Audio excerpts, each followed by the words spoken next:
They say there are moments in your life that carve your soul, like initials into old wood. I used to think that was just a neat line to say at parties, a trite metaphor for heartbreak or regret. Then I met her, and I learned that carving can be literal. I was 16, stupid, angry, raised by a tired mother who chain-smoked her opinions into the wallpaper and a silent TV that never really turned off, just flickered. I ran with a pack of nobodies, kids with torn shoes, chipped teeth, and bloodied knuckles. We didn't steal exactly. We called it correcting the universe. If someone had more than us, we took a little back. Redistributed Robin Hood style. Robin Hood with hoodies and nicotine addictions. The Johnsons, their place. Big house near the end of the street, dark windows, always quiet. Too quiet. We joked that the wind never blew there, that the birds died on the front lawn mid-song. We didn't believe it exactly, but we told ourselves stories to feel something besides hungry and broke. I remember the night we chose to break in, like it was a dare we couldn't back down from. The front door side open, inviting. The house smelled like stale air and old perfume, the kind that seeps into carpets even after the bottle's been empty for decades. No alarm, no dog, no footsteps overhead, no sign of life at all. And that feeling, like the house was watching us back. I headed upstairs past old family photos and cracked frames, and every pair of eyes in those photos, scratched out, literally gouged, leaving white flecks and pit marks where the eyes should have been. I told myself it was just age, just mildew, just time playing tricks, but it didn't feel like that at all, not really. The parents' bedroom was dusty, the bed untouched. A jewelry box lay open on the vanity, almost offering itself to me. I started rummaging, and it felt routine, mechanical, not even exhilarating. But halfway through, a cold knot twisted in my stomach. I turned, and I saw her. Room 3. The door was ajar. No lights, just the faint blue glow of a cloudy moon seeping through threadbare curtains. A hospital bed in the center, and a girl lying in it. Pale, small, IV tubes, but they led nowhere. Just trailing off the bed, coiling on the floor like dead snakes. She looked at me. I swear she never blinked once. Her eyes were too big, too gray, like orbs of polished stone. And she looked like she wasn't breathing in the same rhythm as me, or at all. She seemed like an echo of a person, a memory someone had half forgotten to erase. Then she smiled, but not with her lips. It was like her skin rippled around her cheeks as though something beneath it was trying to stretch the corners of her mouth. Then there was no warmth in that smile. No life, just emptiness. I couldn't move. I tried. My legs refused. Her eyes pinned me in place, full of knowledge. She knew every petty theft, every ugly secret, and she forgave none of it. Then she looked up at the ceiling. Her mouth opened wide, too wide, and that's when the seizure began. Her body jerked, tubes clattering, but she didn't scream. No. The sound that came out was like radio static fused with labored breathing. And over it, a voice. Not hers. Something old, wet, gurgling in the back of her throat. He's her hair. I heard it in my spine like a whisper made of cold nails.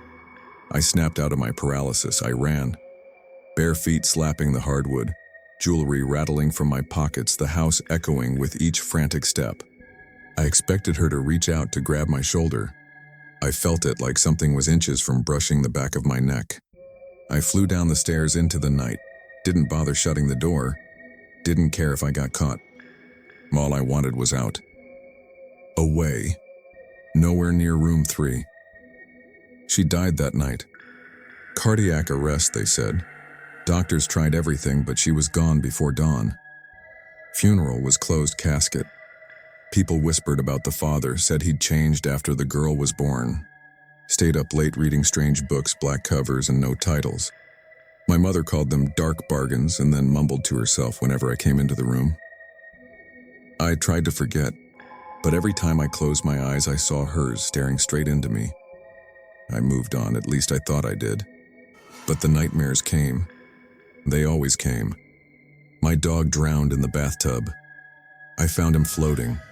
Water turned murky. I still dream about his eyes wide open, like they saw something before giving up. My cat walked right into traffic the next month. The driver said the cat didn't even flinch. My goldfish literally boiled in its bowl. No sign of fire, no melted plastic. Just water that turned scalding hot while I was at work. I'd wake at night convinced I heard static in the walls, the breath rattling through invisible tubes. I'd open the door, flick on the lights. Nothing. But I felt her. I could swear she was there, somewhere behind the reflection in my mirror, waiting. My mother died next. I found her in the kitchen, eyes open, locked on the corner of the ceiling, lips pulled back, in a silent scream. Her fingernails were bent back at the tips like she'd been clawing at something I couldn't see. Just before she passed, she whispered, "She's still there." Her eyes, there's something wrong with her eyes. I tried to ask who, but I already knew. I don't go near hospitals or ceilings or mirrors. Hell, even a TV screen in a dark room makes my skin crawl. Makes me think I'll see her reflection if I stare too long. A few months ago, I snapped. I took a bottle of cheap whiskey and a crowbar and I went back to that house. Because I needed to see for myself. I needed to know if I was crazy or if something else was real. If she was real. The house stands empty. Paint peels like old scabs. The front door gapes, hinges rusted like it's still inviting me in. I stepped inside, half drunk, the air thick with mildew. The hallway photos still stare with missing eyes. One frame had fallen to the floor, glass shards glinting in the moonlight. But I recognized the face in the photo. The father. Eyes scratched out, mouth painted over with black. I took that as a warning. I climbed the stairs, each step a loud groan. The air got heavier, thicker. I heard something skitter behind the walls, but it didn't sound like rats. It sounded wet. Almost like it was dragging itself, leaving a trail behind. When I reached room 3, the door was off its hinges, leaning against the wall. Inside, the hospital bed was gone, but there was an outline in the carpet, an indent shaped like a body. Crayon drawings covered the walls, hundreds of them, all shaped like eyes. Wide, unblinking eyes. Some took up entire swaths of wallpaper. Others were small, hidden in the corners, easy to miss if you weren't looking. But I was looking, I couldn't stop looking. My vision blurred. And for one moment, I saw her. Standing in the corner, tubes dangling from her arms, eyes as large and empty as the night sky. She wasn't a ghost. She was something else. A presence. A hunger. She watched me like she'd been watching all this time. I nearly dropped the crowbar, but I forced myself to speak. I begged, I pleaded, and told her I was sorry. Told her. I didn't know. I told her if she wanted my life, she could have it and just let everyone else go. Then she drifted forward. No footsteps, just gliding. Her limbs jerked in small spasms like a puppet with half its strings cut. Her lips twitched, that same wrong smile. And in a voice that felt like it was burrowing into my skull, she whispered, "We see you." My mind snapped. I screamed and bashed the crowbar at empty air, at the walls, at the drawings. I fled again, stumbling down the stairs and out into the night. It's been weeks since that visit. I haven't slept more than an hour at a time. Every time I shut my eyes, I hear static and that wet gurgle. I see tubes and a face too pale to belong in the land of the living. I see her grin. I'm telling you this now because I'm desperate. They say, if you share the story, maybe, just maybe, it'll pass on to someone else. Maybe I can free myself from this?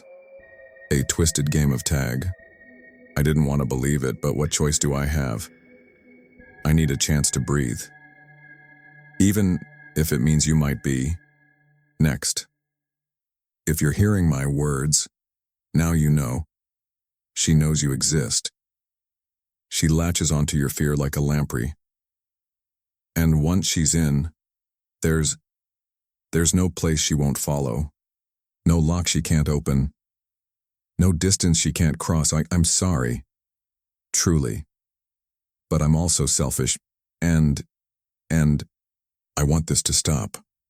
So I have to ask, when you blinked just now, even for a split second, did you See us?